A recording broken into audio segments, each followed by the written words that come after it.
Cousin, here's your pay for working at the restaurant this year. It's $72,000 in total. Go ahead and count it. In an instant, the laughter and chatter at the table died down. My heart sank like a stone. 72,000? How is that even possible? I had spent the entire year working myself to the bone running that restaurant. I was preparing ingredients at 4 in the morning and didn't stop until we closed late at night. From sourcing the ingredients to crafting the perfect sauces, I oversaw every single detail and did everything myself because I insisted on authentic flavors, absolute cleanliness, and top-tier service. Our business exploded, even getting featured on TV. We had already calculated everything beforehand. The restaurant's total profit this year was $870,000. So why did my share suddenly shrink to $72,000 just as I was about to speak? It hit me. He had just called it pay. Seeing the look on my face, my cousin lit a cigarette and blew 2 streams of smoke contemptuously through his nose. Cousin, look at the economy right now. Jobs are incredibly hard to find. People are fighting tooth and nail for jobs that pay $5,000 a month. I only gave you $6,000 because we're family. You're not going to tell me that's too little, are you? I kept quiet, but my parents were already nudging me hard with their elbows.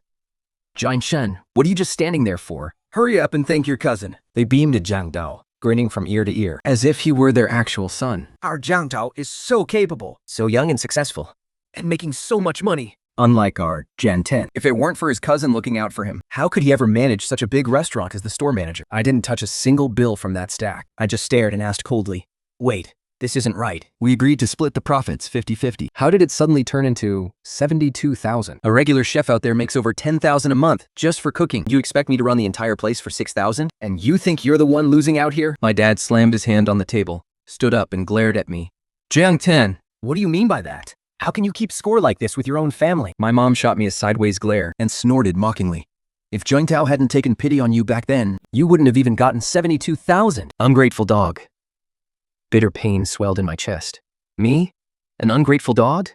Back when I got my master chef certification, a 5-star hotel offered me a monthly salary of 30,000 yuan, complete with full benefits and paid holiday trips. But it was my cousin, Jiang Tao, who came knocking on my door day after day, begging and pleading with me to join him. He said he had a commercial storefront under his name, and that with my culinary skills and management, we would definitely strike it rich. Even my parents urged me, saying, don't let the wealth go to outsiders. Working with your own cousin is always better than working for someone else. I actually believed them. That was the only reason I turned down that high-paying job. But now, they're saying that 6,000 yuan monthly salary was just my cousin's charity. Pitying me? My oldest aunt spoke up first. Jiang Chen, you really are being too greedy. Your cousin was willing to pull you up to make money with him, and yet you're still nitpicking and complaining. It completely ruins family harmony. My second uncle, Jiang Dao's father, waved his hand dismissively. If you think it's too little, I'll have Jiang Dao throw in a bit more after the new year. It's Chinese New Year. Don't be so immature and make a scene. But my parents' voices were the most piercing of all. You don't even have the guts to make it on your own. So all you do is calculate against your own family. If we knew you'd bite the hand that feeds you like this, your cousin would have been better off hiring a dog. Every single word stabbed straight into my heart. I clenched my fists tightly, unable to hold back any longer. I demanded, in your hearts, am I forever inferior to my cousin? My parents shot back almost instantly. Well, obviously, Jiang Dao makes over $1 million a year, and you only make 72,000. How is there even a comparison?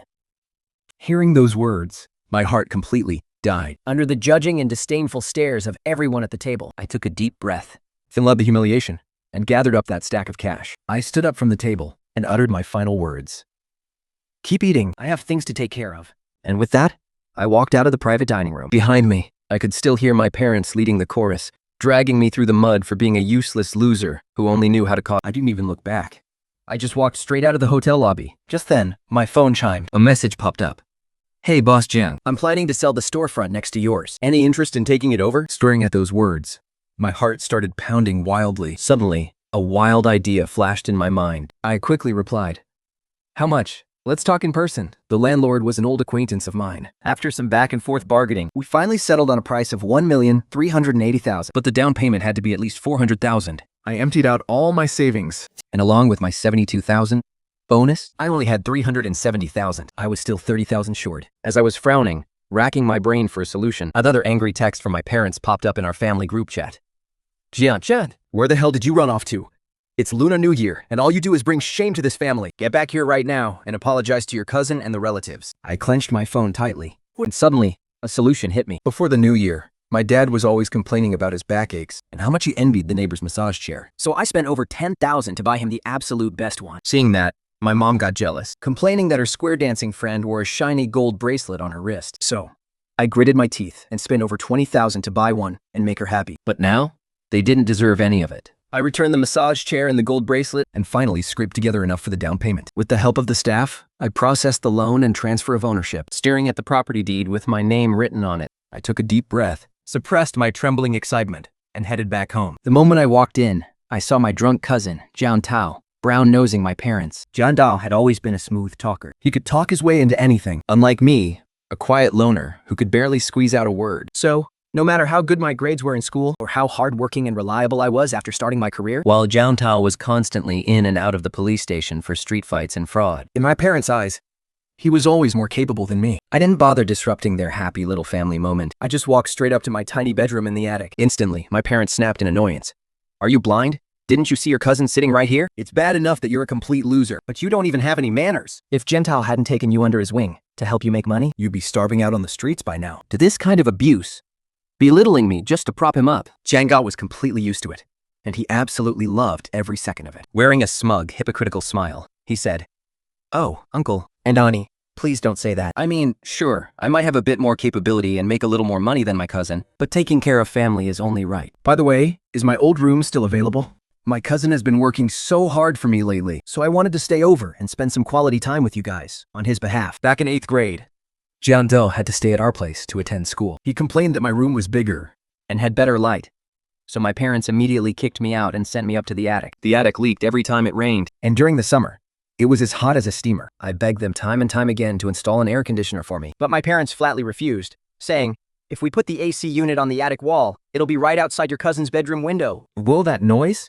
How was he supposed to study or get any sleep? Because of the suffocating heat, I suffered from severe heat stroke and fainted right before my college entrance exams. I ended up missing one of my exams and could only get into a second-tier university. My parents would rather waste their money paying for Jian Tao to go to a junior college than spend a single dime on my tuition. They even had the nerve to argue, shouting, "So what if Jian Tao's grades aren't great? He's charismatic and a smooth talker. You can tell at a glance that he's way sharper than you. Even if we paid for you to go to college, what could you actually make of yourself? Once you graduate, you'll still end up working for your cousin anyway." All these years, the spare bedroom was kept ready for Jian Tao, while I was stuck living in that rotten, moldy attic. Hearing that Jian Tao wanted to stay the night, my parents quickly chimed in.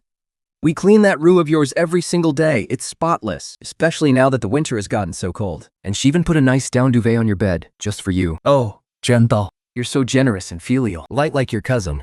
He hasn't done a single thing for this family, and he's never made anything of himself. He's just destined to be a low-level lackey working for others his entire life." To comments like these, I've already gone completely numb. I just tuned them out. I just clenched my fists tightly, wrapping myself tighter in the tattered-down jacket I'd been wearing for 7 or 8 years, and swore to myself that once my new shop opens, I'm going to be my own boss. I will make them watch with their own eyes to see how, without my cooking skills and management, Jian Tao is going to get his little restaurant afloat. Over the next few days, I was busy beyond belief. I made sure to tell the landlord to keep my lease of the storefront a total secret. Then, I rushed to gather all the paperwork to apply for the restaurant's business license. I used to handle all the sourcing for our old shop myself, from the vegetables and meats to the drinks, beverages, and even napkins. I knew exactly who sold them the cheapest and who had the absolute best quality, having built close relationships with those suppliers over the years. All it took was a quick call to get everything sorted out. Seeing me running in and out every day, Jian Tao assumed I was preparing for our post-New Year reopening. He patted my shoulder, his greasy face beaming as he thrust out his beer belly. "Do a good job, cousin. I'll definitely give you a big bonus next year." He paused, then lowered his voice. "Oh, by the way, I heard the storefront next door is up for lease. I'm planning to take it over. You'll have to work a bit harder when the time comes. We'll set up a barbecue and braised meat section, and our business will absolutely explode." My heart leaped slightly. The landlord really did keep his mouth shut tight. Jian Tao had no idea that the storefront was already mine, so I just gave him a fake smile. "Sure thing." That night, huddled under my blanket, I messaged my friends and connections. Leasing that storefront had already completely wiped out my savings, and I still needed to pay for tables, chairs, and the kitchen renovation, and getting that license approved as quickly as possible. I needed money for absolutely everything. Just then, the attic door creaked open. I heard a rustling sound of someone rummaging around. Holding my breath, I suddenly switched on the desk lamp and caught my parents red-handed, going through my jacket pockets. Caught red-handed? They didn't even bother to hide it anymore. They just stuck out their hands. "Where's your bank card? And the $72,000 your cousin just gave you? Didn't you hear him say he wants to take over the shop next door? Hand over all the money to help your cousin." A wave of sheer absurdity and ridicule washed over me. Suppressing my anger, I shot back. Do you two even remember what you promised me when you bought that apartment for Jiangtao? That's right. My parents were the ones who bought Jianggao that apartment. Back then, I had just started dating my girlfriend. We were already talking about marriage. Her family saw that I was hardworking and reliable, so they didn't even ask for a bride price. All they wanted was for my family to put down a down payment on a house. But my parents gave every single penny they had to Jiangtao. They told me, "Your cousin is capable. Buying a house and starting a business will definitely make him a fortune. He'll pay us back in no time." What's wrong with helping him out for a bit? My eyes went red. Then what about my marriage? What am I supposed to do? My dad flew into a rage right then and there. Right in front of my girlfriend and her parents. He pointed at me and yelled, "It's my money! I'll spend it however the hell I want! If you're so capable, save up your own damn money to get a wife." After that complete farce, my marriage with my girlfriend fell through. I gritted my teeth and did exactly what they said. Saving every penny. I just wanted to save up enough money to stand on my own feet and leave this family behind forever. But I never expected that now. They would try to drain me dry all over again, just to support Jiang Tao. Seeing my refusal, a twisted look of anger flashed across my parents' faces.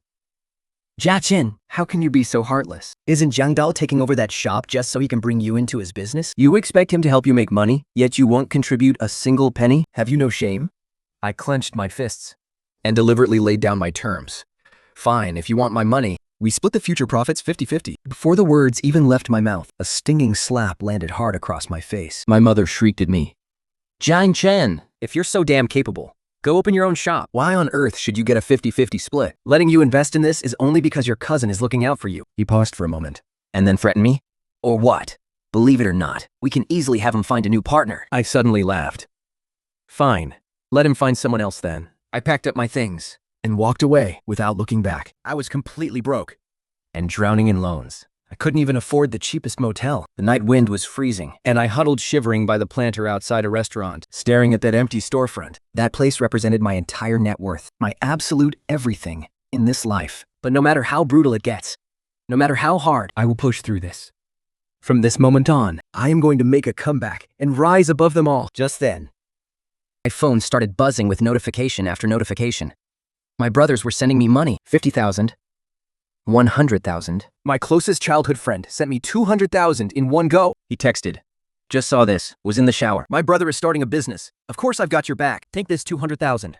Once the new place opens, I'll bring all my friends over for a feast." My eyes welled up, and the tears I'd been holding back finally broke free. These friends, who don't share a single drop of my blood, are 1,000 times more like real family than my so-called relatives. I wiped my face, stood up, and texted each of them back. "I can't thank you guys enough for this. Once I get back on my feet, you'll be the very first people I pay back." Over the next few days, I practically lived out of that cheap motel, working day and night to coordinate with contractors and suppliers. On the night before the grand opening, Jian Hao finally realized the place next door had a new owner. Panicking, he immediately called my brother. "What the hell is going on here? Haven't you been the one running the shop this whole time? So how did another shop open next door to steal our business? And you didn't even bother to ask a single question." A few minutes later, I got a furious order from my parents.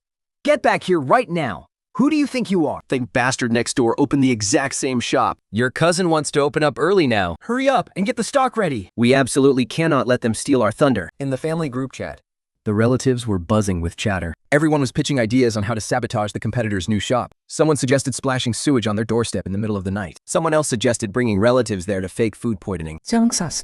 He reassured everyone, saying, "They can copy our storefront and our dishes, but they can never copy our taste. With my cousin here, what are you all afraid of?" Then he tagged me. "Don't sleep tonight. Hey, hurry up and prep the stock and set up a promotional event. When that new shop opens tomorrow, I'm going to make sure they don't get a single customer." I smirked knowingly and replied, "Sure." I did go buy stock, and I did stay up all night planning the promotional event, but it was all for my own new shop. The next day, my shop opened with a spectacular celebration of drums and gongs. Business was absolutely booming, 讲了我个靠啃皮疗法。 with absolutely zero preparation. When the entire family heard the news and rushed over, all they saw was a massive crowd of customers lining up outside the new shop. And there I was, standing right at the entrance of that very shop. My parents lunged forward in a rage to grab me. "What the hell are you just standing there for? Didn't we tell you to buy the stock and open up?" I brushed their hands off. But my cousin caught on to what was happening. He narrowed his eyes and asked in a loaded tone, "Cousin, you didn't get bought out by this new shop and decide to jump ship on us, did you? But he is your cousin. Your own flesh and blood. How could you do this?" I couldn't help but burst out laughing, quitting, but I was the one who opened this new store in the first place. The crowd fell into a stunned, dead silence. Once my parents finally snapped out of it, they became even more anxious and yelled furiously. How could you open a shop right next to your cousin's and steal his business? My aunt and second uncle piped up, their voices incredibly harsh. Jiang Tao was kind enough to guide you through starting a business, and you actually backstabbed it. Where is your shame? Where is your conscience? My eyes slowly swept across each and every one of their faces. In my mind, memories of them mocking me for being useless vividly resurfaced. They had sneered that I could only survive on Jiang Tao's charity. All these days of grueling preparation finally paid off perfectly at this very moment. I felt an overwhelming sense of satisfaction. I stood up straight and shot back. You all said I was useless and incompetent, that I only got by because of my cousin, Jiang Tao, that I was just riding on his coattails and taking advantage of him. I spoke in a calm, steady voice. So now, I've started my own business. I'm not dragging him down anymore. Isn't that a good thing for you guys? As I spoke, I turned my gaze toward my mother and added in a soft, mocking tone. Mom, you said it yourself before. I had what it takes. I should open my own shop. Well, my shop is open now. Why aren't you happy for me? My parents froze on the spot.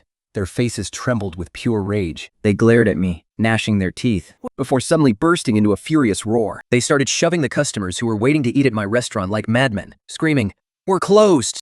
We're not opening!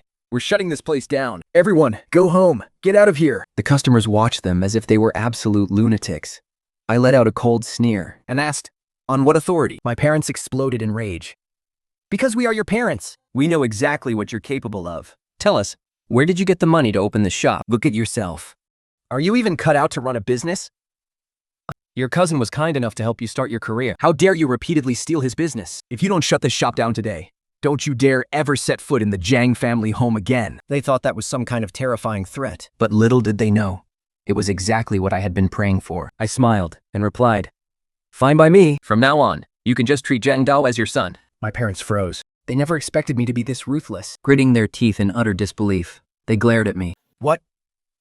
What did you just say?" I scoffed. Thanks to their shameless public scene, my shop got some amazing, unexpected free publicity. Onlookers had gathered, forming a massive, suffocating crowd around us. I even noticed a few people pulling out their phones to live to stream the whole thing. This was the crucial moment in my face-off with Jiang Tao. Whoever held the moral high ground would win this battle. I cleared my throat and raised my voice. The shop next door? I was the one running it all along. My culinary skills? My experience. Our regular customers know all about it. It's still a hell of a lot better than Jiang Tao, who did nothing but provide a storefront, played the hands-off boss, and sat back waiting to take all the profits. What is so wrong with my attitude? How am I not cut out to run a business? Or is it just that in your hearts? No matter what I do or say, I will never, ever measure up to an outsider like Jiang Dao. Since that's how you feel, why do you even pretend I'm your son? Since you've already poured all your money, your love, and your energy into your precious nephew, Jiang Dao, then just let him be your son and take care of you until the day you die. My parents clenched their jaws, their faces turning pale and ugly. I took a step closer, cornering them. You always tell me I'm useless, that I have no talent. You boast Jiang Tao makes $1 million a year, and yet you think I only deserve a measly 70,000. What has Jiang Dao actually sacrificed, besides getting a commercial storefront handed to him? Wasn't that very storefront bought for him, by you two anyway? You refused to pay for my education. So I worked my butt off to get my master chef license. You refused to buy me a house. So I saved up every penny on my own to buy this commercial storefront. As your son, I have done more than my duty. But tell me, do you honestly think you deserve to be my parents? My parents stood there, utterly speechless, and Jiang Dao was completely humiliated in front of everyone. The crowd enlisting erupted into cheers and congratulations. I always thought the shop next door was run by Yanchen too. I had no idea it actually belonged to his cousin. Why bust your back working yourself to death for someone else? Why not just strike out on your own and be your own boss? Listen up, everyone. Remember this sign and make sure you know who the real boss is. Don't walk into the wrong shop. A lot of people in the crowd already knew about my family's messy drama. They were all shaking their heads, whispering about how insane the Zhang couple was. They don't give a damn about their own son. Yet they spoil a nephew who is barely even family. That Jiang Tao looks like a total slick, fast-talking con artist to me. He's absolutely rotten to the core. There's not a single good bone in his body. Once he drains those two of every single penny they have, let's see if they can actually rely on this precious nephew to take care of them when they're old. Amidst the wave of contemptuous whispers and harsh accusations, the Zhang family scurried away, completely humiliated and defeated. But right before they left, they glared at me, gnashing their teeth as they spat out, "Just you wait." I just smirked. I pulled out my phone and flashed the screenshots of their family group chat right in their faces. Listen up, everyone. I raised my voice so everyone could hear. From now on, if anyone splashes trash or filth in front of my shop, or if anyone connected to the Jiang family comes in here claiming they got food poisoning, I am going to blow this wide open and destroy them. The Jiang family's faces flushed red and then turned deathly pale. They never, in a million years, expected that all the dirty little schemes they'd been plotting behind my back would be laid bare right in front of me.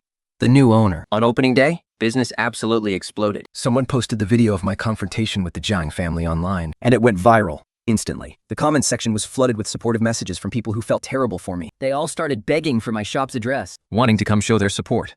I couldn't possibly handle the rush all by myself. so I had to hire a few more hands. As for Zhang Ho, ever since I left his shop, he had to shut down for quite a while. But when they finally reopened, I saw my aunt, wearing caked-on makeup and looking incredibly smug, standing right inside the restaurant. She raised her voice, yelling across to my shop. Chendo! Don't you worry about a thing. Your aunt might not have any fancy chef certificates, But I've been cooking and doing chores at home for decades. do they seriously think I'm worse than some snot-nosed punk? I knew exactly what was going on. My aunt had been green with envy for a long time, watching me run the business with Jiang Tao. Whenever Jiang Tao and I had a disagreement, she would always fan the flames to target me. Now, she finally got exactly what she wanted. But as for how things would actually turn out, well, they just have to pray for a miracle. The very first thing my aunt did when she took over was to completely replace all of our suppliers. She thought that buying fresh vegetables and meat and waking up before dawn to pick them out at the market was just too exhausting and tedious. On top of that, washing and prepping everything after buying them and cooking dishes to order one by one was a complete waste of time. So she stockpiled a mountain of frozen, pre-made meals in Jan Dao's shop. Whenever a customer came in, all she had to do was pop a meal in the microwave. In just a few minutes, the food was served. She wouldn't even offer free tea or napkins, claiming they were a waste of money and completely pointless. Before long, she completely trashed the shop's reputation. The place became a total ghost town. She and Jiang Tao could only sit at the entrance every single day, their faces dripping with jealousy, as they watched customers line up in massive queues for my shop. In less than 2 weeks, John Dao threw my aunt out. I heard they had a massive screaming fight that day. Crying until her eyes were bloodshot, she screamed at the top of her lungs, pointing at Jiang Dao and calling him heartless. Afterward, she came crawling to my private messages, fawning over me and trash-talking him. Oh, Jiang Chen, look at you now. You're so successful. With such huge lines outside your shop every day, you must be making a fortune. I'm Li Jiang Dao. Who is cheap, has no business sense, and loves to boss everyone around. Back when you two were partners, you were the only reason the shop made any money. Now that you're gone, he can't do a damn thing on his own. I let out a sarcastic laugh and blocked her contact info on the spot. These members of the Zheng family are nothing but a bunch of heartless monsters who will eat you alive. Before, when Jiang Tao had the upper hand, they blindly put me down. But now that I'm thriving and Jiang Tao is ruined, look who's crawling back, shamelessly trying to kiss my ass again. After he kicked my aunt out, Jiang Dao hired a new head chef. He even replaced all our premium grade ingredients.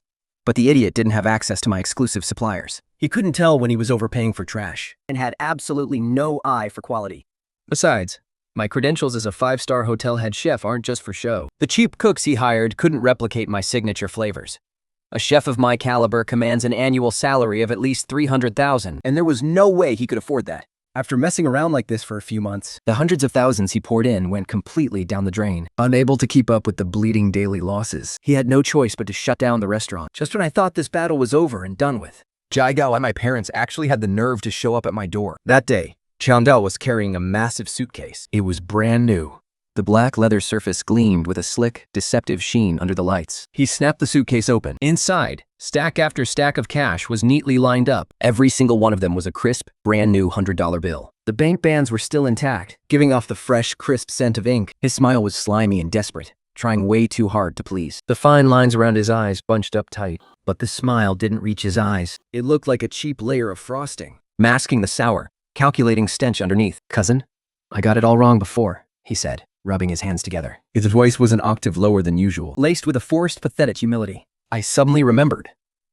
When we first partnered up for the restaurant, I did promise we'd split the profits 50-50. It's all my fault. I have such a terrible memory. I must have been out of my mind. How could I have forgotten about that? He said. He pushed the suitcase slightly closer to me. The stacks of cash shifted slightly inside, making a soft, rustling sound, like a seductive whisper of easy money. Look, I brought all the cash today. $425,000. Not a single penny is missing. It's all here. We're still good. Brothers, right? Real brothers.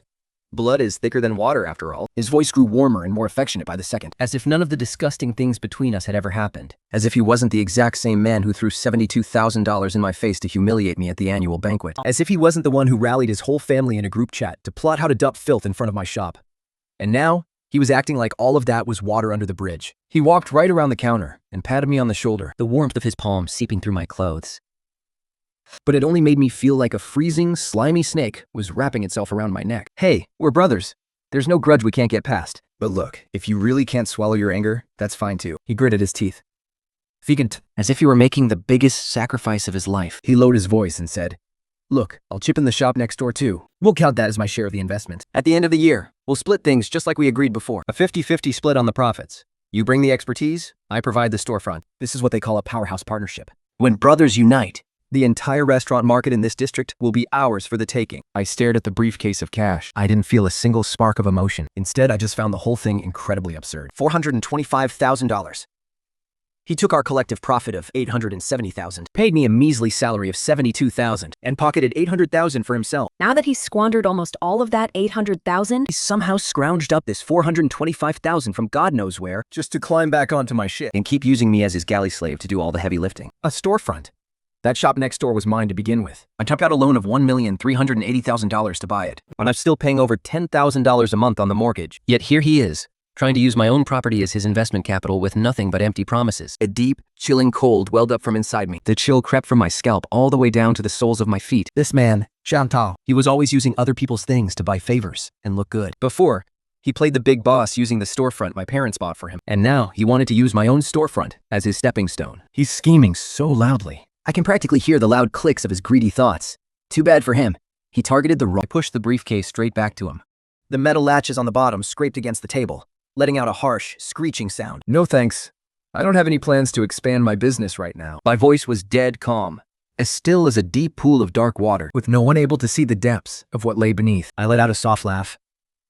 Consider this over $400,000 a lesson I paid to learn. And honestly, the payoff is even hotter than the flames of my stir-fry wok. It's a stark reminder to keep my eyes wide open from now on, and to make damn sure I judge people for who they really are. Sure, the tuition was steep, but I'd say it was worth every penny. I snapped the case shut and shoved it right back in front of Zhang Tao. The case slid across the table. The case slid across the table and came to a halt right next to his hand. "Take your money back." I told him, "I don't need it anymore." Zhang Tao didn't reach for the case. He just stood there, frozen, his eyes glued to me. His mouth parted slightly. "Yep." And his right hand clenched nervously against the seam of his pants, his fingertips turning white. I turned around, walked behind the cash register, and flipped open the ledger. Inside were the daily expenses, supply costs, and revenues for the new shop. We had only been open for 3 months, but our daily cash flow had already recouped more than half our initial investment. I didn't push it in his face, but simply left it open right there. "That storefront of yours, it's mine now," I said calmly. "I took out a loan of $1.38 million. I pay $10,000 a month, and I'll pay it back myself. I don't need you worrying about it." Zhang Dao's Adam's apple bobbed nervously. He was wearing that dark blue cashmere coat with the collar turned up, but the fabric around the neck was already pilling. There was a prominent scuff on the toe of his leather shoes, and his pants cuffs were splattered with a bit of dirt. I used to miss details like this, but now I saw them with crystal clarity. He cleared his throat, his voice dropping much lower than usual. "Cousin, I came here because I genuinely want to partner with you. What happened in the past, that was my fault. I am truly sorry." I didn't say a word. The cash register drawer sat half open, showing stacks of organized cash and change, all earnings from just this morning alone. I pull out a rubber band and bundle the 100 yuan bills into a stack. My movements are slow, deliberate. Zhang Gao, from the shop next door, chimes in again. "If you think that's not enough, you can always add more." I look up at him. A smile is plastered on his face, but can barely keep the corners of his mouth from twitching. His right eyelid twitches once. "No thanks," I say. "Keep your storefront to yourself. I'll run my own shop." I slide the drawer shut, pull out the key and slip it into my pocket. Then, I bring out a basin of soaking dishes from the back kitchen, walk over to the sink and start washing them. The rushing water is loud, drowning out any sound of him standing there. I wash 5 bowls, Fletch 8 plates, and over a dozen pairs of chopsticks. The water is freezing, running over the backs of my hands with a slick chill. When I turn back around, his expression instantly shifts. All the fining, flattery, and warmth on his smiling face peel away, piece by piece, like dry, cracked plaster, revealing the livid, twisted fury underneath. He probably never expected me to refuse so bluntly, without even a second of hesitation. Meanwhile, my parents, who had been sitting there putting on their airs as elders, Arms crossed in the booth by the window. glaring at me sideways, waiting for me to bow my head and admit I was wrong, to back down and compromise, just like the countless times before. Bikla handing over my own livelihood to Zhang Tao on a silver platter, just to get a passing remark from them about how capable Zhang Yao is. But the moment they hear my refusal, they can't keep their composure any longer. My dad suddenly leaps to his feet. The chair behind him screeches loudly against the floor from his violent movement. His face is flushed red with anger, veins bulging on his forehead, perhaps standing out sharply under the fluorescent light. Jiang Qin. His spit is practically flying into my face. His voice is so loud that the waiter at the door shrinks back in fear. Stop being so unpainful. With that mouth of yours, you can't even squeeze a single word out of your mouth. What business do you think you can run? He jabbed his finger right at my chest, his fingertip nearly poking through my clothes. The only reason Jiang Tao is even willing to partner with you, because of a family ties. Don't you dare think for a second it's because you actually have any talent. If your last name wasn't Zheng, do you really think he'd even give you the time of day? My mother took a deep breath and announced in that high and mighty commanding tone of hers. Her voice wasn't loud, but it carried a deep-rooted authority. It was the exact same voice she used all those years ago, when she ordered me countless times to give up my bedroom to Jiang Dao and hand over my allowance to Jiang Dao, and to hand my career opportunities over to Jiang Dao. Take this money, take over the shop next door, and from now on, you'll still be our son. We will let bygones be bygones, and we'll still be a family. She paused, letting that all too familiar threat creep back into her voice. It was the exact same threat that had hung over my head for more than 20 years. Otherwise, even if you crawl back on your knees, begging us in tears later on, you will never set foot in your Jiang family home again. You can just rot out there on your own, and let's see how long you can actually last. I tilted my head, letting out a soft, curious murmur, before asking back. My voice even carried a hint of genuine confusion. If you really think I don't know how to run a business, then why are you even here looking for me? Isn't letting me rot on my own exactly what you wanted? Before they could even open their mouths, I added, my gaze slowly drifting from my father's flushed face to my mother's furious eyes, before finally landing on Jiang Tao, whose face had gone completely pale. Jiang Dou has quite a silver tongue, always so smooth-talking. He could probably talk a corpse back to life. So why don't you let him use that mouth of his to save your failing shop? Why bother coming to a quiet, useless nobody like me? Our young waitress is quite enthusiastic. When she saw my family walk in, she probably thought we had VIPs visiting. She rushed over like a gust of wind, carrying a tray. She served each of them our finest Buchan tea, steam curling up from the white porcelain cups. The rich aroma of tea slowly drifted through the air, but I reached out.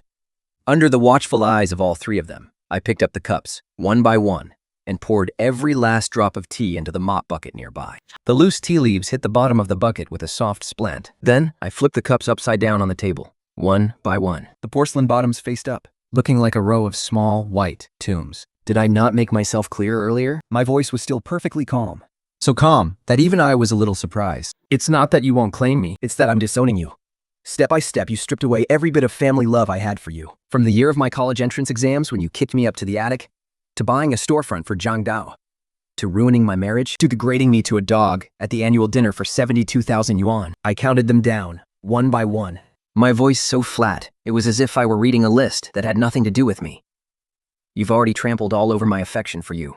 And now, you still want to use what I've already lost, or what never even existed in the first place, to threaten me? Once I said those words, a sudden wave of relief washed over me. Those 20-plus years of buried grievances, anger, and resentment vanished instantly, like a popped balloon deflating all at once. In the past, whenever they belittled or put me down, I had to swallow all my feelings and keep being a silent, obedient, and submissive good son or good cousin. But now, my life has turned around, and my mindset has changed too. No longer do my parents and Jiang Tao get to walk all over, leaving me with nothing but that suffocating feeling of having to accept my fate. I even took a step forward and raised my hand to pat his stiff shoulder, just like Jiang Yao had done to me a moment ago. Once, twice. It wasn't hard, but it made his whole body freeze. Cousin, I believe in you. I smiled and threw his own hypocritical tone right back at him with absolute sincerity. You are just so incredibly capable. You've got a sharp mind and great connections. You're so well-spoken. You can definitely rely on yourself to build up your own business. After all, what is my little shop compared to you? After all, you're the big shot who's going to make $1 million a year. Why on earth would you come begging me to partner up? That doesn't make any sense. I pull my hand back and turn to look at my parents, whose faces are absolutely livid. I throw Jiang Dou's exact words from the family feast right back in their faces. As for my parents, didn't you always say I was too busy with work and that I never had time to visit or take care of them? Your promise to step in and keep them company for me, to do my duty as their unfilial son. So, I'm counting on you, cousin, to take good care of my dad and mom. The second those words leave my mouth, every last drop of color drains from Jiang Dao's face. My dad opens his mouth, desperate to scream something, but only a muffled, ragged wheezing comes out. He looks like an old, trapped beast locked in a cage, Fante. his throat choking on nothing but phlegm and pure rage. My mother's eyes well up with tears, But not because she feels sorry for me. it is the burning, bloodshot red of absolute fury. Her eyes bulge, looking as if they might pop right out of her skull. The muscles around her mouth twitch uncontrollably. I turn away. And refuse to look at them ever again. Outside, the sunlight is beautiful. A gentle spring breeze sweeps in, carrying a warm, sweet floral scent. I walk over to the entrance of my shop. Grab a rag from the wall and begin wiping the dust off the doorframe. I wipe it down, meticulously and calmly. Behind me, a chaotic rush of heavy footsteps scrambles away, followed by my mother's sudden, piercing explosion of wails and curses. 其中的纯技想捣斗。 Every single curse is aimed right at me. She screams that I'm a heartless parasite, that I have absolutely no conscience, and that I'll rot in hell. I simply dip the rag back into the bucket, wring it out, and keep on wiping. The sun is shining brightly outside, and a steady stream of happy customers is pouring into my shop. But really, what choice did John Gell have? All the skills he used to brag about, His silver-tongued charm. those drinking buddies he called brothers, and his flashy, overhyped marketing tricks are completely worthless when facing the harsh reality of the real market. It all ended up becoming a total joke. For the first few days after I rejected him, he kept craning his neck outside my shop, glaring with eyes full of resentment, but too chicken to actually do anything. It was like he was throwing a petty tantrum or plotting some kind of massive comeback. Sure enough, a few days later, his big move arrived. John Doe completely remodeled the closed-down restaurant next door. God knows where he managed to borrow the money, but he completely ruined the simple, cozy, wooden aesthetic I had during my time running the place. He turned the entire interior into a gaudy, gold-plated monstrosity, fit crystal chandeliers, European-styled embossed velvet sofas, and every single piece of tableware was rimmed with cheap gold. He even hung a few terribly cheap replicas of world-famous paintings on the walls. The whole place oozed the tacky, desperate vibe of a tasteless try-hard. But that wasn't all. He actually set up a makeshift stage right at the entrance, rolled out a blindingly bright red carpet, and hired some scantily clad girls to dance on stage, wearing tight, sequenced minikirts. They gyrated their bodies to deafening, blasting music. The music was so ridiculously loud it felt like it would shatter the entire street. Passers-by couldn't help but stare. The elderly shook their heads and sighed, while middle-aged parents frowned, quickly dragging their kids away. He even hired some 18th-tier washed-up stars and cheap influencers to pose and film videos at the entrance. I did a quick search online on those so-called stars, and the most famous one was nothing more than an extra who walked by on some talent show years ago. They had long since vanished from the public eye after a string of nasty scandals, but Jiao didn't feel embarrassed at all. He stood at the entrance, puffing out his fat belly, with a greasy face, shouting into a microphone, babbling endlessly to the crowd. He claimed the chickens used in his shop were organic, free-range birds that had been running wild in the mountains for over 10 years. He said every single chicken had its own tracking number and health profile. He even boasted that their free fruit was irrigated with pure milk, claiming a single strawberry cost him $8 to produce. He said if you ate 13 of them, you'd already get your money's worth, to completely set himself apart from my restaurant. Since my place targets everyday customers, offering home-cooked, family-friendly meals, he decided to use cheap scarcity marketing for his own place. He announced they would only serve 10 customers a day, with prices starting in the thousands, all the way up to tens of thousands of dollars per dish. His slogan proudly declared them the one and only exclusive aristocratic kitchen in the entire district, claiming that every single dish was custom-made by the head chef. Air-shipped ingredients. The copywriting was written with ridiculous, mystical hype. Things like the Versailles on the tip of your tongue, and letting your taste buds take a trip to Paris. Basically, whatever gimmick could trick people, they used it. He treated his customers like total idiots. But customers aren't actually stupid. For the first couple of days, a few curious people went in to try things out, but the portions they served were smaller than a tiny plate of peanuts. And the taste? Don't even get me started. Their so-called milk-watered strawberries tasted no different from the 5 on a pound ones at the wet market. And the so-called free-range chicken that's run in the mountains for over 10 years was incredibly dry and tough. One bite almost broke my teeth. They made up these overpriced sucker combos that were the ultimate scam. People spent 10,000 yuan just to eat a whole lot of nothing. Negative reviews from food bloggers flooded social media like a blizzard. In less than a month, he was fined over 500,000 yuan by the market regulators for false advertising, facing the penalty. Zhao Dao was the one who blew his top first, right in front of the enforcement officers. He slammed his business license onto the ground, screamed hysterically with spit flying everywhere. What do you people know? This is called marketing. Which of these slogans isn't used by everyone else in the industry? Why are you only fining me? Go check my cousin's restaurant. See if the oil he uses is also substandard. He has so many customers. I bet some of them got food poisoning. He was dragging everyone down like a rabid dog, desperate to drag me down with him. But what he didn't expect was that before my restaurant even opened, I had already consulted a lawyer friend. I had prepared all the business credentials, purchase invoices, and inspection reports in advance. The officers came and did a thorough inspection and found absolutely nothing wrong. Instead, They praised me for my strict compliance and precision. Zhang Dao was so furious that he took Olga's anger out on his employees. Honestly, by that time, there were barely any employees left in his restaurant. The head chef had quit long ago, fed up with his unpaid wages. So he made his aunt step in as a temporary replacement. When my aunt used to help out at my restaurant, she could only prep veggies and wash dishes. But to run a whole kitchen by herself? There was no way she could do it. Fearful. Eventually, she was also driven away by Zhang Dao's constant abuse. He just kept screaming and throwing tantrums. He swapped them out time and time again, but the dishes made by those cheap chefs he hired tasted so bad that customers knew the difference with just one bite. They walked out and never came back. After all that endless drama, Zhang Dao didn't just lose every single penny of the money he borrowed. he also ended up drowning in massive debt, owing back wages to his staff and unpaid bills to his suppliers. His shop had to shut down yet again. Someone even sprayed giant blood-red words across his metal shutter. Pay back your debts. But this was far from over. Just when everyone thought that bastard was finally going to stay quiet, A bombshell piece of news dropped, completely tearing the family apart.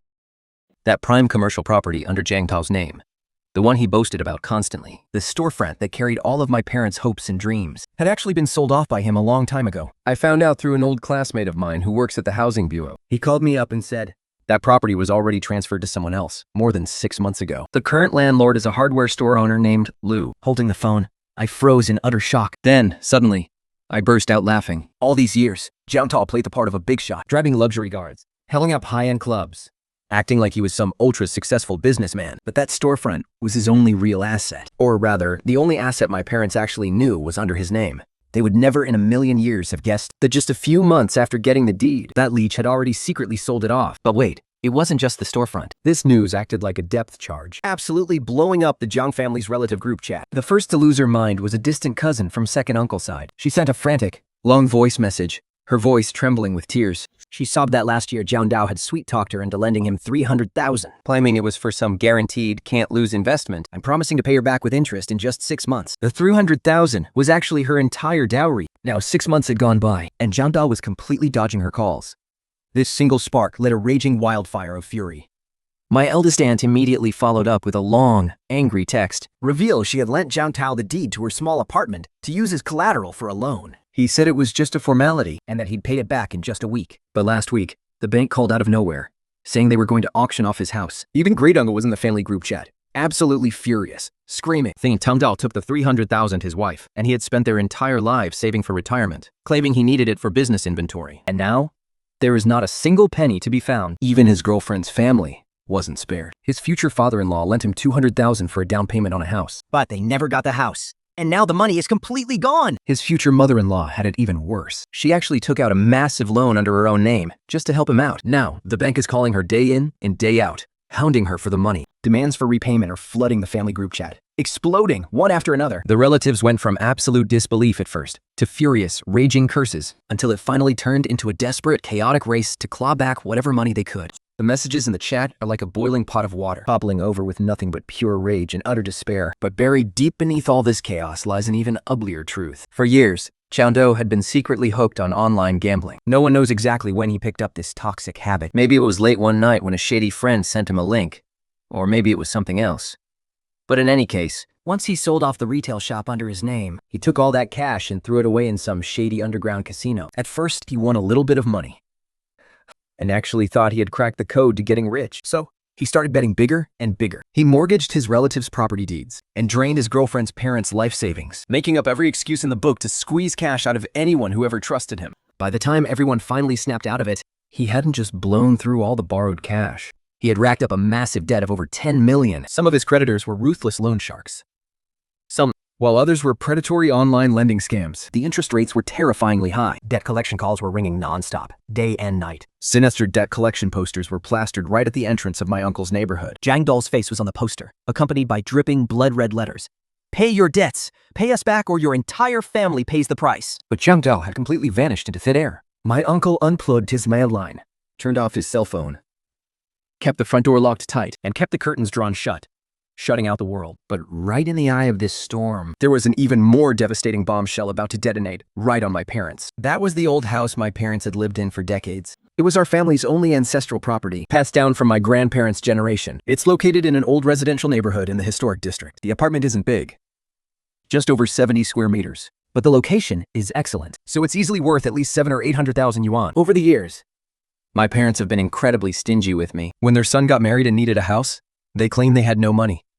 When I fell ill and was hospitalized, they still claimed they had no money. But when Zhang Dao wanted to start a business And asked to borrow their property deed for a mortgage loan, they handed it over without a second thought. when I found out about it by chance later, I tried to warn them I told them to keep their guard up. and make sure to get a clear, written contract. My dad lost his temper on the spot and snapped. Why would Zhang Gao ever cheat us? Look at how big his business is. Have you seen the car he drives? Do you really think he cares about our pathetic little property? My mom chimed in too, sneering. Exactly. Stop trying to sow discord. We only trust him, our nephew, not you. Why on earth would we trust you? And now, that very nephew they trusted so blindly has put the house they lived in for most of their lives up for auction. When I heard the news, I was at my shop, supervising the prep work in the kitchen. my phone vibrated. It was a call from our neighbor, Auntie Wan. As soon as she connected, Her voice was anxious, yet laced with a hint of Barely concealed shitterfruit.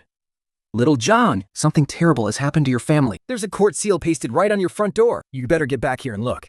I hung up, wiped my hands, Gave a few instructions to the assistant manager, and then took my sweet time walking back toward the place I once called home. From far away, I could see my dad standing downstairs. He looked like a dried up piece of wood, stiff and completely frozen in place. His face was deathly pale, his lips a purplish blue. His eyes were fixed in a dead stare on the red stamped court seal and the auction notice pasted on the building entrance. He didn't move an inch. My mom was standing right beside me, trembling from head to toe as she sobbed. She kept banging violently on my second uncle's tightly locked apartment door, weeping hysterically. That house, that's the Jiang family's ancestral property. Your son scammed us. You can't just turn your backs on us. But my second uncle's windows remained shut tight. Not even the curtains budged. A moment later, a muffled roar echoed from inside. stop screaming already. Zhang Dao got arrested. What the hell does his dad have to do with our family? But there was no further reply. It was as if they couldn't care less now that they'd said their piece. My dad. He finally moved. He slowly turned around, clutching his graying hair with both hands. His lips trembled, letting out a deep, gut-wrenching roar from the very depths of his chest. Then, his eyes rolled back, and his entire body, like a sawed-down tree, fell straight backward. The back of his head slammed against the concrete floor with a sickening, dull thud. I instinctively screamed, "Dad!" I lunged forward, but he was already completely unresponsive. His eyelids were half open, revealing the dull, cloudy whites of his eyes. The ambulance arrived, sirens blaring, and sped away just as quickly. The emergency room's fluorescent lights were blindingly pale, making my dad's bloodless face look even more deathly pale. He lay on the gurney, his body covered in tubes and wires from the medical monitors. The colorful, flashing lines danced across the screen, like they were desperately bargaining with death itself. My mom sat slumped on a plastic chair in the hallway, completely broken. She didn't look at me once, not even for a second. She just muttered the exact same words, over and over again, her voice growing fainter until she was barely whisper quiet. where is Jiang Tao? Where is he? He can't do this to us. We treated him like our own. We were so good to him. That name. She had been repeating it for decades. Even in her absolute darkest, most desperate hour, the very first person she thought of was still Jiang Tao. The doctor called me into his office with a dead serious look on his face as he handed me a report. He said it was the results from a complete checkup. I sat down, only to realize that the bad news didn't stop at one. There were actually two separate reports. Two reports. For two different people. That day, following the doctor's advice, I'd also gotten my blood drawn. Fortunately, my results came back clean. There wasn't a single sign of leukemia in my system. My blood work was completely normal. But my mother, that woman who always, without fail, sided with Jiang Dao and always pushed her husband to the front lines to fight her battles. She too had been diagnosed with leukemia. Her condition was just slightly milder than my father's and was still in its early stages. The moment they got those test results, both of those old folks were completely devastated. The white sheets of the diagnosis report shook in their hands like dry leaves in the wind. My father, who had only just woken up in his hospital bed, was still deathly pale. His lips were cracked and peeling. He stared intently at the diagnosis on the page, his eyes wide with sheer terror. He glared at the thin sheet of paper as if trying to burn a hole right through it. How is this possible? His voice was so hoarse and cracked, it was barely recognizable. How could we get this disease? Our family. The Jiang family has never had a history of this. Beside him, my mother was trembling violently as she flipped through her own report. The wrinkles on her face looked 10 times deeper than they had just yesterday. In that moment, it finally hit me. This woman, who had been so domineering and overbearing for most of her life, was actually incredibly old and fragile now. The silver hair at her temples was a messy, frayed ruin. Her eyes were puffy and swollen, her lips entirely bloodless. She leaned against the wall, looking as though she couldn't even stand on her own 2 feet. It wasn't until later, after the doctor did a thorough investigation and asked them some pointed questions, that the truth finally came. It turned out that over the past few years, my parents had been desperately hoarding every penny to save up for Jiangtao They claimed he was doing business. and needed the cash flow. But in reality, they didn't even have a clue where all that money was actually going. They spent their days and nights roaming around different residential compounds, rummaging through trash for discarded cardboard and recyclables. They would tear every single dumpster completely upside down. The neighbors all mocked them behind their backs, liking that two people with perfectly good pensions were still digging through trash. They wondered what on earth they were even trying to achieve. But they didn't feel ashamed at all. They'd boast to everyone they met, saying they were saving it all up for their nephew. Our nephew has a bright future. He's going to be a big boss one day. They couldn't sell or get rid of the cardboard boxes they scavenged fast enough, so they just piled them up inside.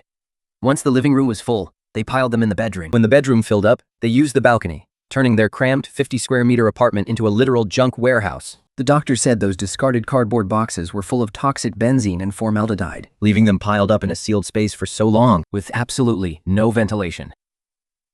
Mate, those toxins just built up, bit by bit, slowly eating away at their bone marrow. Over time, it triggered acute leukemia. But me? Because they had banished me to live in the top-floor attic for years, where I had to eat and sleep in a drafty little room that leaked wind and rain. I barely ever touched the mountains of trash downstairs. Ironically, that's how I escaped their fate by a stroke of luck. Staring at the medical report in my hands, I suddenly started to laugh. My laugh was quiet. So quiet that only I could hear it. How is this not poetic justice? What goes around always comes back around. It was only a matter of time. God is watching from above, keeping a detailed record of who was biased, who was greedy, And who was heartless. in the end, every single bit of it comes back to haunt you. I folded the report, slipped it into my coat pocket, smoothed out my clothes, And about to leave. But as I passed the entrance of the emergency room, my dad spotted me. He had been lying there with his eyes closed, His breathing faint and shallow. but when he heard footsteps, he suddenly snapped his eyes open, His cloudy eyes rolled around. and he finally recognized me. Struggling, he raised a trembling hand, trying to squeeze a sound from his throat, croaking out, "Jiang Juanshuan." I didn't stop, but my mom had already noticed. Like an enraged old wolf, Summoning a sudden burst of strength from God knows where, she sprang up from her chair, lunged forward in a few quick steps, and grabbed my right arm in a tight death grip. Her fingernails dug deep into my sleeve. I could feel that sharp, desperate grip even through the fabric. Her voice was hoarse and piercing, still carrying that same deep-rooted, unquestionable command. You aren't going to just leave us to die, are you? You cannot just abandon us. I looked down at her.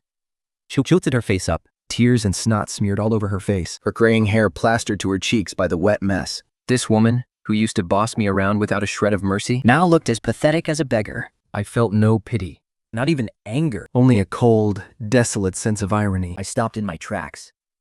And looked down at the hand gripping my arm. The fingers were withered and bony, the veins bulging, her fingernails caked with black dirt from picking through trash. And how exactly do you expect me to help?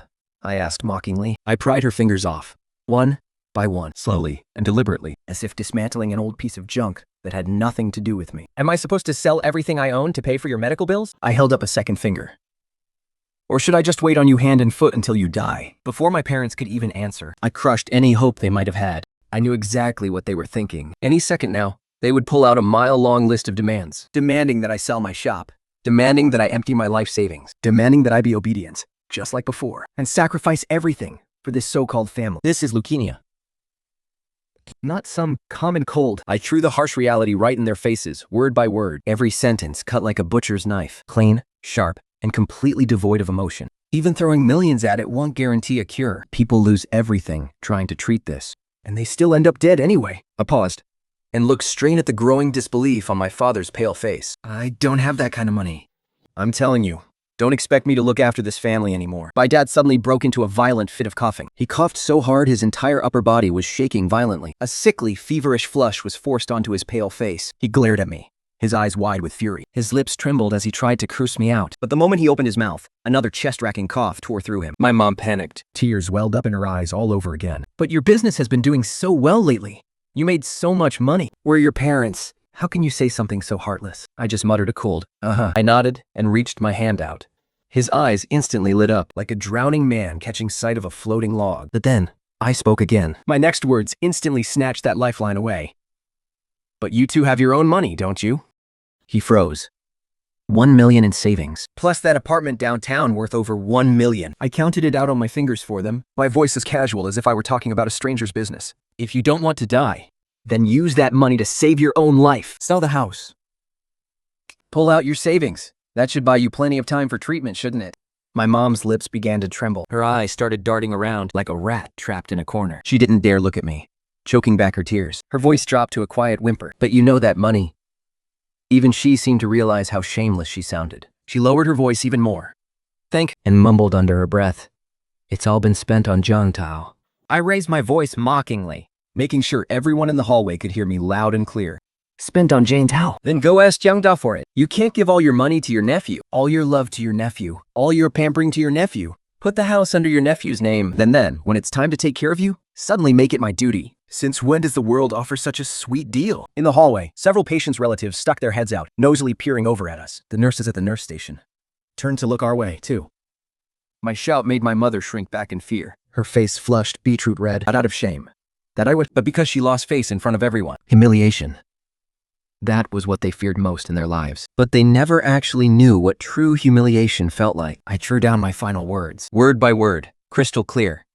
You are more than welcome to take me to court. Let us settle this legally. And that's this black. But let me make one thing clear first. I do not have the money to cure your illness. At most, I will pay a few hundred in our month for basic living expenses. Take it or leave it. When you die, let me know. I will handle the funeral.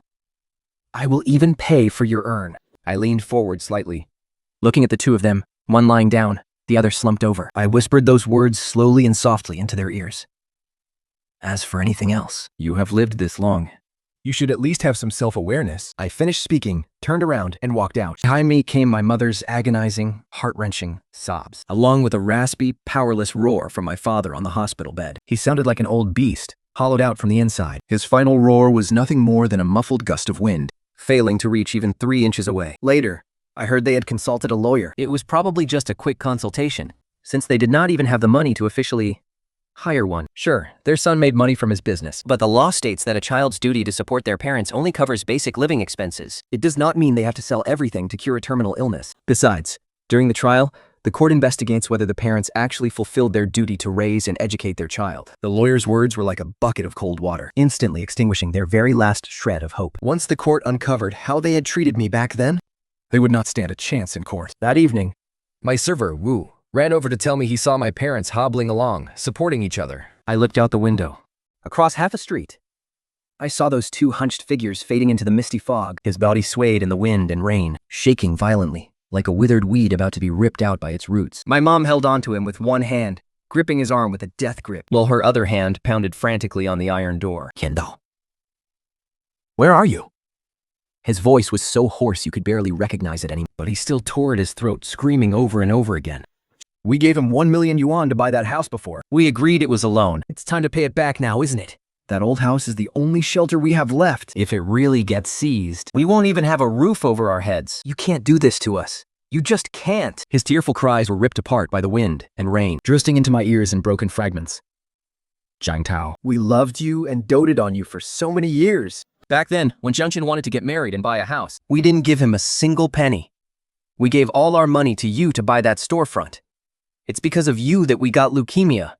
We collected all those recyclables just to save money for you. How can you bear to watch us end up on the streets? Do you really have the heart to watch us die without even a place to bury our bodies? He wailed until his voice broke completely, rain and tears mixing deep in the wrinkles around his eyes. His knees buckled. He almost collapsed to his knees. After a long, agonizing silence, a roar finally echoed from behind the iron gate, sounding like a cornered beast, howling in sheer frustration. He's locked up in the detention center. What the hell does the money he borrowed have to do with our family? The wind and rain swept sideways through the empty hallway, lashing against my parents' hunched, shivering figures. The news of Jiang Dao's arrest spread like wildfire, reaching every single relative overnight. Those who had been scammed out of their money by him, those whose houses he had mortgaged, those whose pension money he had taken, they all came banging on the door.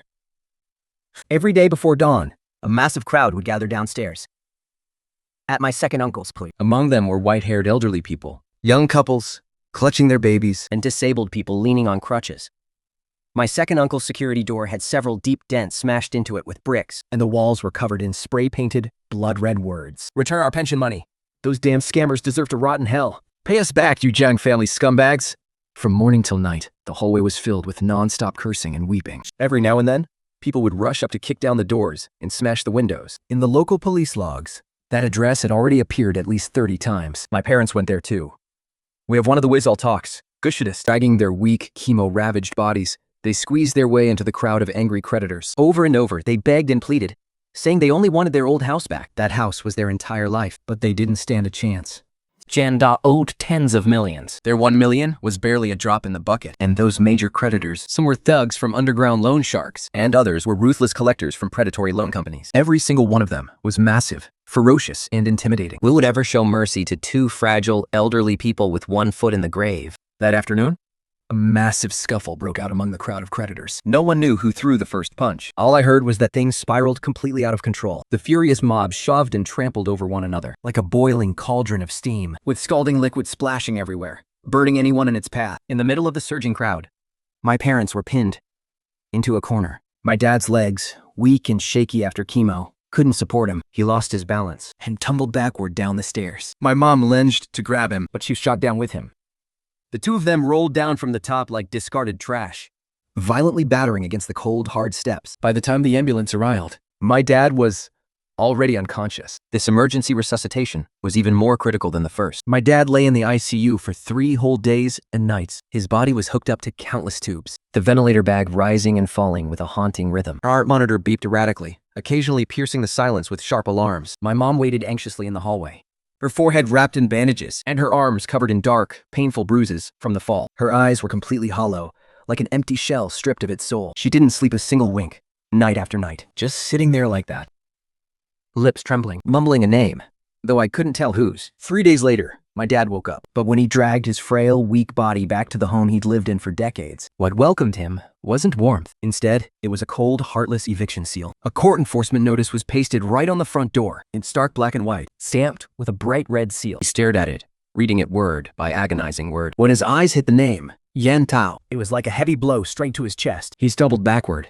gasping. It was pouring rain that day. Not a gentle drizzle, but a torrential downpour, as if a massive hole had been ripped in the sky. The phone rang, again. This time, it was a worker from the homeless shelter, telling me the 2 elders had been temporarily placed there. But the shelter had a strict rule: 7 days maximum. A family member had to come pick them up, so I went to get them.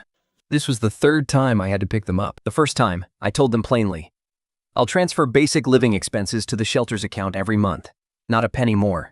You can't live in that house anymore. The second time, my mom knelt right in front of my shop, screaming that if I didn't let them go home, she would starve herself right inside my store.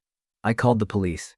The officers arrived and tried to mediate. In the end, she wailed and threw a massive tantrum in my shop for 2 whole hours. By the time they helped her into the police car, her hair was a disheveled mess, and her voice was completely hoarse. She kept screaming that I wasn't human, citing that I had no conscience. And now, this was the 3rd time. Inside the shelter lobby, the 2 of them looked even thinner and frailer than before. They sat there miserably on a row of plastic chairs near the entrance.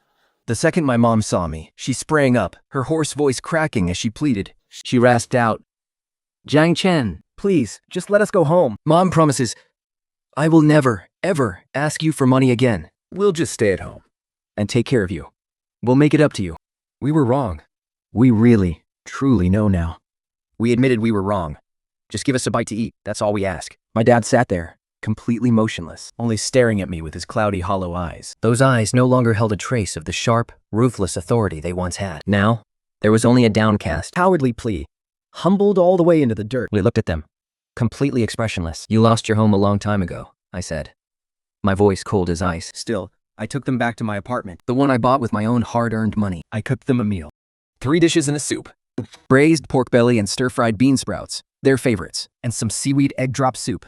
They sat at the table, wolfing it down like they hadn't eaten in years. As she ate, my mom suddenly broke down crying. Her tears dripped right into her rice bowl. She sobbed, saying she had never eaten anything so delicious in her entire life. But my heart didn't soften at all. Once they finished, I escorted them right out the door. They stood there in the hallway while the rain outside poured down relentlessly. The entire world was drowned in a blurry sheet of rain. My mom tried to say something else, potting her lips, but I simply waved my hand and shut the door in her face. Later on, they ended up at a homeless shelter.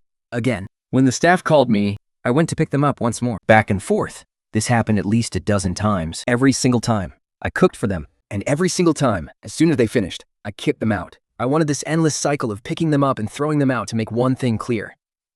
The things you threw away back then, you will never, ever get them back in this lifetime. After going back and forth over 10 times, even the thickest skin would be worn down to nothing. My dad finally collapsed. That day, He was burning up with a high fever, his body shivering violently, and his lips completely blue from the cold. I called an ambulance for them. On the way to the hospital, lying on the stretcher half-conscious, he suddenly grabbed my hand and gasped, "My son." Dad was wrong. Dad was so wrong. Then, his grip went limp. This time, after they rushed him into the emergency room, they could never bring him back. On that rainy night when my mom got the news, I was still at my shop. My dad didn't cry, and he didn't make a scene. He was just silent on the other end of the line for a very long time, before finally saying, "I know." His voice was so calm. It didn't even sound like him. No one knew where he went that night. All we knew was that the next morning, someone found his body lying at the bottom of Second Uncle's apartment building. He had jumped from the roof, and he landed right on the doormat outside Second Uncle's front door. The one that said, "Welcome home." That was the doormat Jiang Tao had bought 3 years ago. The colors on it had already faded to a dull, washed-out white, with its 4 corners curled up and caked in dust and mud. On the day I held the funeral for my parents, Jiang Dao's sentencing also came through. The news came in the form of a screenshot of the criminal verdict, forwarded by Third Uncle in our family group chat. Because the scale of his fraud was so massive, involving over 10 million yuan, he was sentenced to 15 years in prison. Even when he eventually gets out, he'd still be crushed under a mountain of debt worth over 10 million, doomed to spend the rest of his life with absolutely no dignity, no credit, and blacklisted as a dishonest debtor with restricted spending. His life is completely ruined.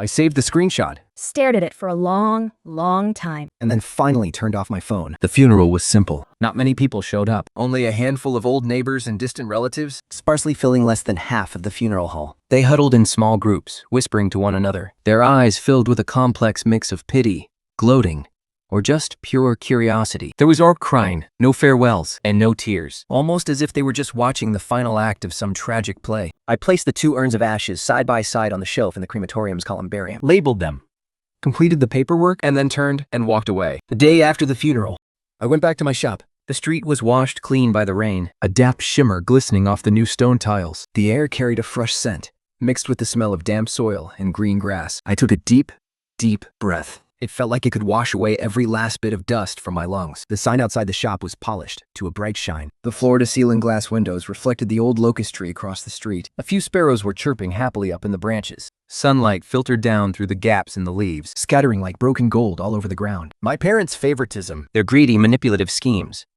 and all the pain I suffered in the past. It felt like the rain had washed them all away, leaving behind only this bright, empty street. I smiled, pushed the door open to step inside. The stove in the kitchen was already lit, blue flames licking the bottom of the wok. The oil sizzled beautifully as the pan heated up. Jia Li, the kitchen assistant, was tossing a handful of chopped scallions into the wok. The aroma of the scallions exploded in the hot oil, filling the entire kitchen. Out front, Zhao Wu was placing fresh flowers on every table, taking them one by one into clear glass bottles, like little surprises waiting to be discovered at each table. "Boss, are we open as usual today?" Zhao Wu turned around and asked me. I tied on my apron and walked into the kitchen. As usual, sunlight streamed through the shop entrance, warmly spreading across the floor. A new day has begun. Today, a new life finally turns over, a brand new page.